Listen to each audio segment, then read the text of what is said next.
من القائمة الرئيسية نختار المصروفات ثم إضافة جديد.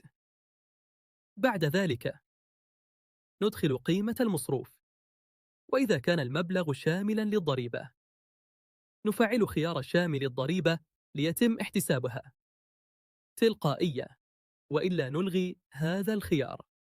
ثم نحدد التاريخ ورقم السند وبند المصروف وطريقة الدفع وأي ملاحظات إن وجدت، ثم نضغط على حفظ. ولتعديل أو حذف مصروف نختاره من القائمة ونجري التعديل المطلوب، ثم نضغط حفظ أو نضغط حذف لإزالته.